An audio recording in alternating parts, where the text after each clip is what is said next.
Axis in London, the school for patsies, the British patsy Which, factory. by the way, 6 months ago, I remember it, you predicted we'd see plane bombings out of that mosque.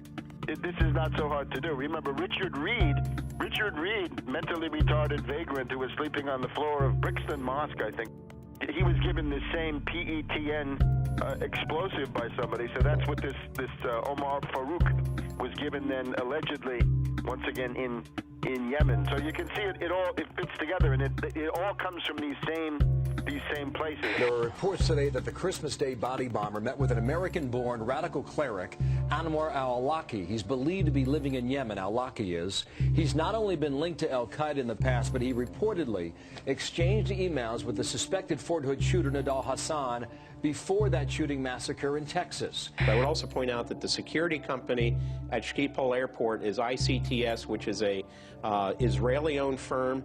They were the same firm that allowed Richard Reed, the shoe bomber, to board the flight, the American Airlines flight to Miami. Same explosive material was found in his shoes as was found in Mr. Mutalib's underwear. They ignored the threats on purpose. Obviously, this, we had a lot of people sitting at home over the Christmas holidays, families gathered around a television set. Another terror attack, huge problems for travel now. When we talk about screenings at the airport and other protective mechanisms along the way, what should we be doing that clearly we're not? The scanning machines that we currently are beginning to deploy in the U.S. that would give us the ability to see what someone has concealed underneath their clothing. These body scanners are the key with these different psychological syndromes where people serve the abuser. Yeah, because that's what you have to get in, as to where this is going. It's not fun. It's degradation. It's the dehumanization of the individual. So really, what they're telling you is not only do you not own your body, you own nothing. You don't even own the patents to your own genes. They're telling you you're a piece of property. What do they do when you first come into a prison? They strip you and do a medical exam to humiliate you. They hose you down in front of the other prisoners, and they laugh at you, make jokes about you. When Aaron went through, it was even worse because I was behind him. Yeah, I went through. He told me to go through the scanner, and I said no. He said, "Why aren't you going to do it?" I said, "It violates my privacy." And this is what happened. This guy got scared. This guy was physically bigger than me. He was athletic. He started shaking when I said no. You think it doesn't matter to... Well, because it's a delusional world. He thought he'd found a real terrorist. Yeah. He was shaking, visibly shaking when I said no. And he tried to trick me to go through it again and told me they were going to body wand me, which they ended up doing. And then he tells me, oh, because I don't like it because it violates my Fourth Amendment, I read too much.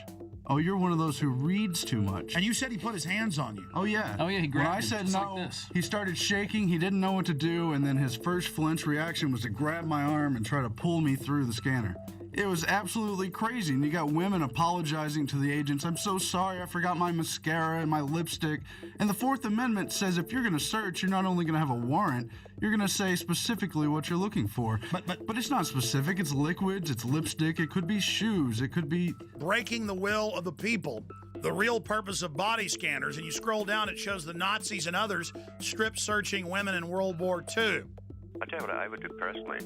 I would just take photographs of all the mass graves of World War II and the Soviet Union, of all the naked bodies, and have big placards of that. And Genius. And saying, we're not going to end up like this. No, thank you. Great idea, pointing out that they always strip you down before they kill you. I mean, it's a real act of submission. Do you agree with me that this, telling everyone you will be naked body scanned, is a key point in our conditioning and we must resist it? Oh, absolutely, absolutely. It's an ongoing process of personalization, dehumanization, and getting the public to accept the fact they're nothing but cattle. Once you're on the plane, you're coming into Detroit, what happens next? The pilot comes on the speaker and he says we have 10 minutes to landing. Flight crew, take your seats and buckle up. A flight attendant walks by my seat, mumbling to herself, something smells like smoke. I looked up. I'm in row 27. I could see smoke coming from row 19, 8 rows up. It wasn't a lot of smoke at that time, and it looked like it was coming from the floor.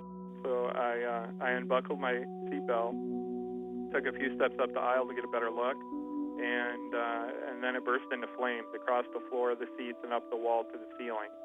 When it burst into flames, people were screaming, "Fire, fire, terrorists, water, water, water, we need water, somebody get water." Flight attendants were screaming. The pilot comes on the intercom and says emergency landing and starts speeding up. And while this is going on, the terrorist man's being hauled off into the first class area by a couple passengers. We are 5 days into this, and we've not seen any surveillance footage. The media doesn't seem concerned about eyewitnesses seeing a man videotaping the whole flight aimed at this guy. When we first took off, I noticed about 10 seats ahead of us to the left-hand side, he had a camcorder, and I didn't think much of it. I thought maybe this was his first flight and was just excited. And then when the actual incident occurred, I looked up, and he was the only one standing and filming the entire thing. That's obvious, an accomplice or a handler or something. We've got this other guy getting him through security. I mean, any other comments? When we were being detained in Detroit, we were held in an area of the baggage claim area. All the passengers from our flight, there was nobody except for some law enforcement personnel. After we had been there for about an hour, all the time with our carry-on bags, 3 bomb-sniffing dogs were brought in. One of them sat down by the bag that was brought in by the man in orange. He had an orange. He appeared to be of Indian or Pakistani or some similar descent, maybe around age 30. He was walked back to a room, not in handcuffs. He went in the door. He was in there approximately an hour. When he came out, he was handcuffed, taken away. An FBI officer came up to the group of the rest of us passengers and said the following, which is not exact, but close. "You're being moved to another area. It's not safe here. I'm sure all of you saw what just happened and can figure out why you're being moved." We were taken to a customs area, and they brought bomb dogs and checked all the luggage with that. Another person was taken aside and handcuffed and brought out, and we were moved into another room for safety reasons, they told us. My story on this has been the same all along, and the FBI now has 5 versions of their story, which I clearly lay out with a time period and with each version, and they're not credible. There is absolutely no excuse for the reason why. Number one, we were left on the plane for 20 minutes, not knowing if there was another bomb there. Number 2, security allowing us to take our carry-on bags off the plane, and we stood there with all of our bags together for an hour until the bomb-sniffing dogs arrived. And then, after they found one, well, then we're moved to another area, and now they don't want to talk about the man who was taken away. You were there. They didn't stop him for immigration violations. The dog went over and sat down in front of his bag. The alert for explosives. Right. Exactly. Unless this is a passport-sniffing dog. This is a huge story, one of the biggest out there. The FBI is on this full time. They know what's going on. Why are they being dishonest? And how do we investigate this when the investigators themselves are engaged in clear obstruction of the truth? I don't know how else to take it. It's either utter incompetence or intentionally hiding something, and I don't know how to take it. And still, we're now, 8-9 days into this, and we still haven't seen the Amsterdam footage. Well, and also, why aren't we seeing the video of when he's going through metal detector, passport check, and boarding? This is a modern airport. You'd think they would have video of all this of some sort. They didn't say, "Oh, we'll look at that." They just said, "No, there was no one helping him," which is very suspicious, instead of just putting the footage out. If somebody robs a bank or holds up a gas station, well, there's video footage of the incident on the 11 o'clock news, usually that very night. If I'm not correct, well, show the video. What are you hiding?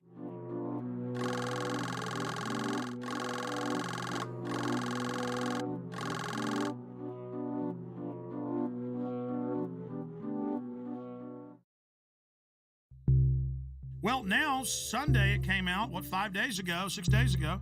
Authorities were watching different Nigerian on Christmas Day flights, CNN. What a way to take a huge issue and just kind of put it out there like it's milquetoast. Okay, there was somebody else. Yeah, they did arrest him, but we're not going to talk about it. Kurt, there's a definite cover-up, and you've been vindicated in triplicate. not only that, but I don't know if you caught the ABC News article that came out over the weekend. There were a couple sentences snuck in the bottom of this article about female suicide bombers. I don't know if you caught this. No, tell us. I'll read it to you word for word. Federal agents also tell ABC News they're attempting to identify a man who passengers said helped Abdul Muttalab change planes for Detroit when he landed in Amsterdam from Lagos, Nigeria.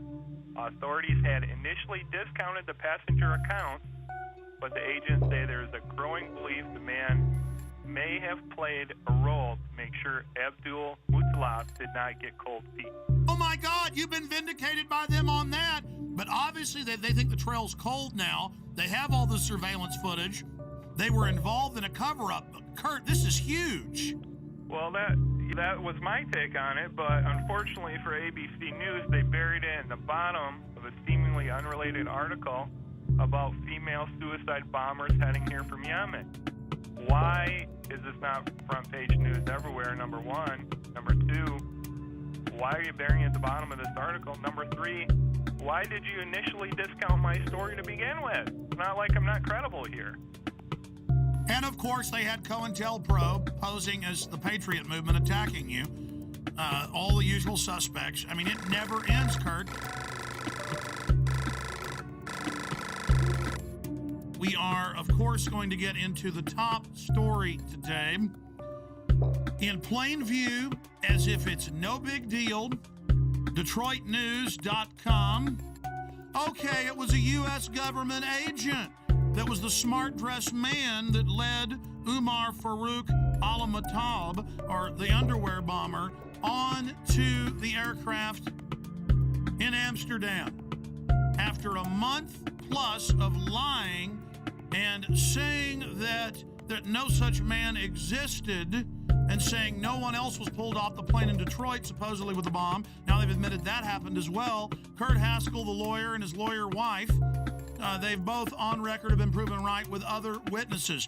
And you add how they were already getting in Yemen. That's now confirmed. Washington Post. They were planning to already launch a bigger attack, 2,000 troops there. And then right on time, right as the body scanners were scheduled to go in January nationwide. That was already scheduled, folks. They're saying on the news, oh, now we're doing this. Now, I went and looked it up. They were scheduled to go in the additional 214 airports.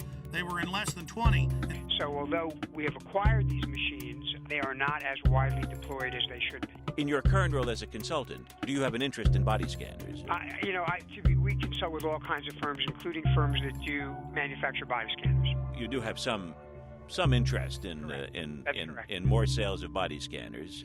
As well as a lot of other security measures. But I would point out that I've talked about this for probably the last 3 years.